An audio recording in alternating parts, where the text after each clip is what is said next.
Shalom, shalom. I'd like to start this video by giving all praises, honor, and glory unto Yahweh, Bahashem, Yahweh Shai, Bahashem, Acha, Kodash. Double honors to my teachers, the elders, apostles, and bishop of Great Millstone, teaching and ruling well.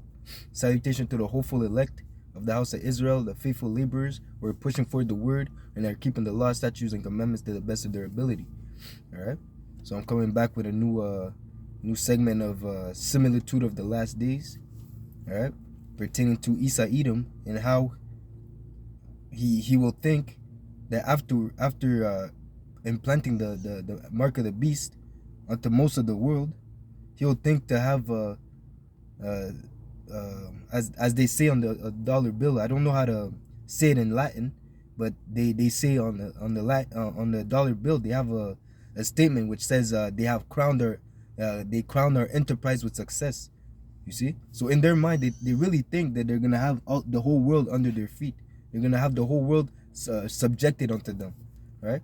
Because the Edomites, being the brute beast that he is, he really thinks that he's God, not knowing that he's only in place. He's only been set up as a ruler of this place to put the Israelites in through punishment, right? Through the curses, right? And all that was according to the will of Yahweh Hashem El Shai, but his empire has an end, right? I'll start off with that, that the Lord has measured the times.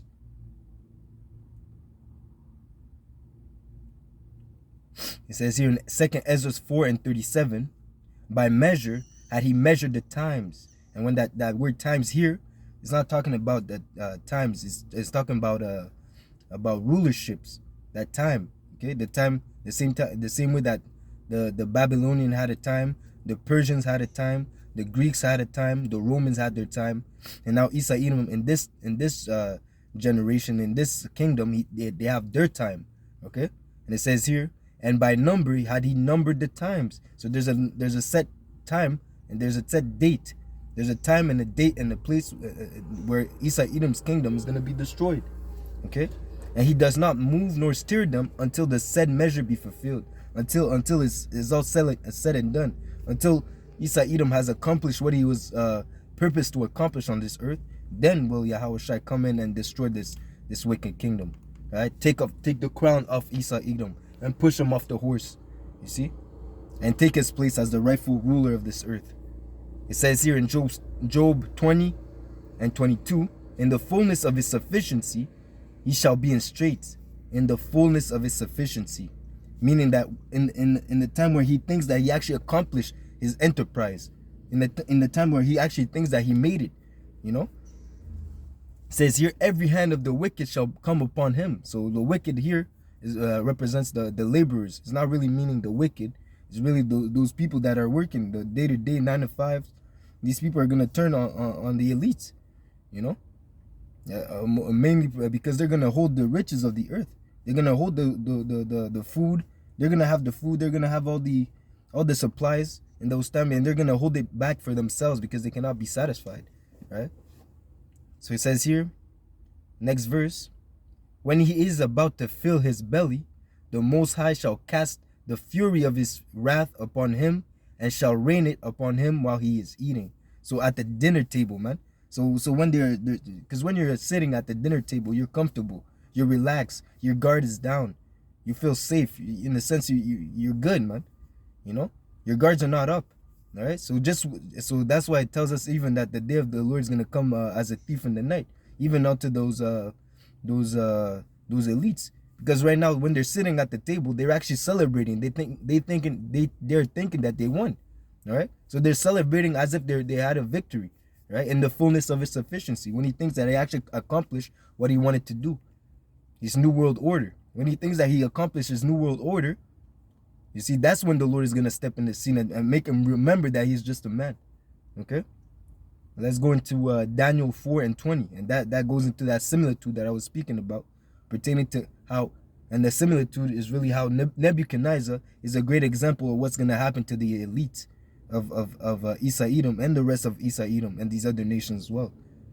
Okay, so it says here in Daniel 4:20, the tree that thou sawest, which grew and was strong, whose weight reaches unto heaven, and the sight thereof unto all the earth, whose leaves were fair, and fruit, and the fruits thereof much, and in it was meat for all, under which the beasts of the field dwelt, and upon whose branches the fowl of heaven had their habitation.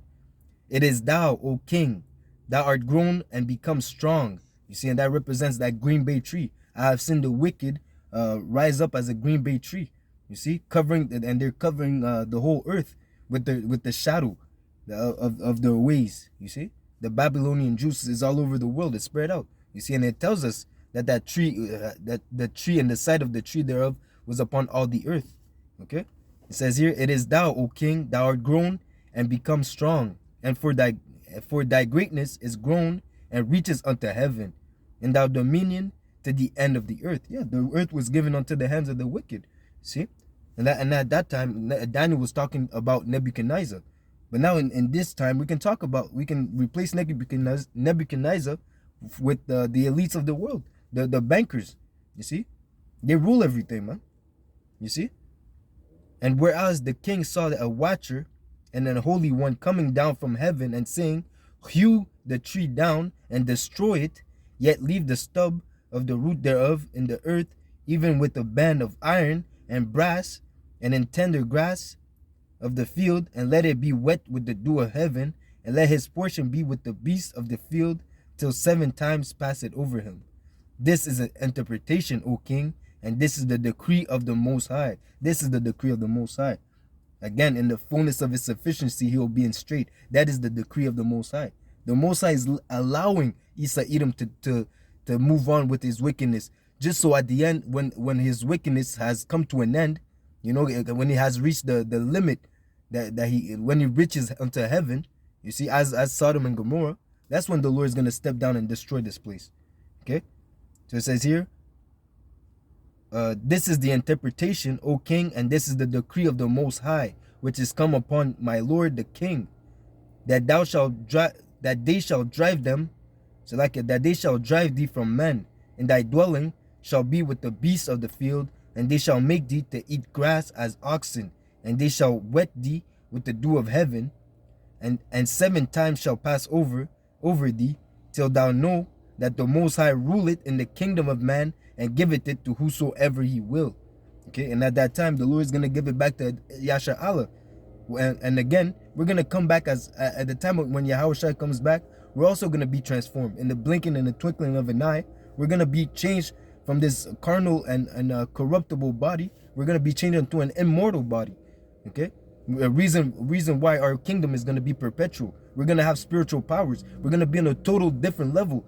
All right, and we're not going to go off. We're not going to sin.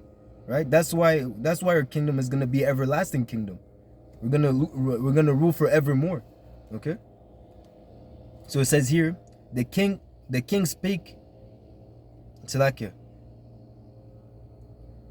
And at the end, at verse 29, Daniel 4:29, and at the end of 12 months, he walked in the palace of the kingdom of Babylon. So after 12 months, the Daniel broke down his dream unto him, and then he went on about with his day, man. He actually forgot about that prophecy. You know, and that's ultimately when we have the men of the Lord out in the highways and byways, that's exactly what we're doing. We're telling these people, we're telling everyone, man, that the Lord is going to destroy this place, man. You see, the Lord is going to come and bring his fury upon the earth. Okay, he's going to bring fire and destruction upon this place, man. Okay, and when the prophets are out of the streets, when the famine of the word comes, when these people are going to look for answers, it's not going to be there anymore, man. You see? So the same way that now Nebuchadnezzar 12 months later, it's not in his mind. Okay, everything that Daniel told him and warned him about, it's not in his mind anymore. You see? So that's what's gonna happen. At one point when all these evils are gonna happen, where everything's gonna happen, you see? Whenever all these things are gonna happen, all these people are gonna look for the men of the Lord, but it's gonna be too late, man. So it says here, the king spake and said, is this not great Babylon? See, is this not great Babylon that I have built for the house of the kingdom by the might of my power and for the honor of my majesty? Again, when we read the verse 25, Daniel 4:25, and to the point, it says 7 times shall pass over thee, till thou knowest that the Most High ruleth in the kingdom of man, and giveth it to whosoever he will. So again, it didn't go in his mind that Daniel told him, yo, the only reason that you're in power right now is because the Lord gave you that power. The Lord allowed you to be in that position, right? Do not boast that you did it yourself. That's exactly what Edom is doing, because in the first place, they don't believe there's a Most High. They don't believe there's a power that's controlling everything. Okay, and that's why that's why they're the most proud. Okay, you see. But again, in their minds, they're not saying that the Most High put them in power. So that's the same mindset that Nebuchadnezzar had at that time. Is the same mindset that the elites of the world have right now. Okay, so it says here at the end, Salakia. The king spake and said, "Is this not great Babylon that I have?" And again, great Babylon, and the similitude also is that America is also called the great Babylon the Great. You see, so it's like a foreshadowing. And again, we know that that which is the past is now. So everything that happened in the past is actually a little. It's not the same, but it's a remix of the past. That's why it tells us to read. Okay, so we don't commit the same errors that we did in the past. All right. So it says here, the king spake and said, "Is this not great Babylon that I have built for the house of the kingdom by the might of my power and for the honor of my majesty?" While the word was in the king's mouth, there fell a voice from heaven.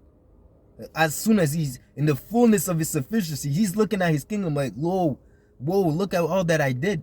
Look at all that I did, with my power, by my force. Look at everything that I did. While the word was in the king's mouth, there fell a voice from heaven saying, "O King Nebuchadnezzar, to thee it is spoken, the kingdom is departed from thee." You see, the Lord has measured the times, and now that time had come. As soon as he said that, the Lord said, okay, enough is enough. That is the time. Get him out of there. Take him out of the rulership. Take him out the throne. Okay? So it says here, "And they shall drive thee from man, and thy dwelling shall be with the beasts of the field. They shall make thee eat grass as oxen, and 7 times shall pass over thee, until thou know that the Most High ruleth in the kingdom of man, and giveth it to whosoever he will." The same hour was the thing fulfilled upon Nebuchadnezzar. The same hour, the time was fulfilled, man. You see, the time was measured, and it said that the time and his time was numbered, right? So it says here, "And he was driven from men, and did eat grass as oxen, and his body was wet with the dew of heaven, till his hair were grown like eagles." You see, an eagle is a representation of Edom as well. You see, because the eagle, the bald eagle, is a bird that flies high in the sky. You see, and is proud. You see, he has a characteristic of being proud, such as Edom. Okay, his hair were grown like eagles' feathers, and his nails like bird's claw. Okay, so the Lord has a time appointed that Edom will fall. At the same time that they're gonna be celebrating and thinking in their mind that they made it, like, oh, we actually did what we accomplished our goals. That's when Yahushua is gonna slap them in the face, slap the wine out of their hands. You see, punch them in the face, and put them back in subjection where they belong. He's gonna be eating grass. There's even a precept that the brother Zakar likes to bring out, and he broke it down to me. He said that they're gonna be eating clod, and clod, when you go into the word, it really means earth. They're gonna be eating earth. You see, so in a sense, they're gonna be in an even worse situation than Nebuchadnezzar, because Nebuchadnezzar was eating grass. At least he was eating grass, but they're gonna be eating dirt. As the serpent, Yahushua, in the garden, the Lord said unto the serpent, "Thou shalt be eating dust all the days of thy life." You see? So that's what's gonna happen unto Edom and his elites, and his people. They're gonna be abased in the fullness of their sufficiency, man. You see? So do not faint in the faith. We know that at the end of the day, we're gonna obtain the kingdom, because the Lord ruleth over the kingdom of man, and giveth it to whosoever he will. Okay? So if you want to be a part of that number, if you want to survive, if you want to be exempt from judgment, if you want to receive that mark, the Torah, the mark of exemption, you see, you keep the law, statutes, and commandments. You push forth the word. You do what is expected of you as a servant of Yahweh Shai. You know, and even through your works, your family might be saved. If the Lord, your family, your friends, they might be saved if the Lord has mercy on you and has mercy on them. You know, so for we have hope we have confidence in the hope that we might be saved through our works, but not by works only, but by faith. Okay, you see. So that being said, I hope this lesson was edifying. I'd like to give all honor, praises, and glory unto Yahweh, Bahasham, Yahweh Shai, Bahasham, Achah Kodash.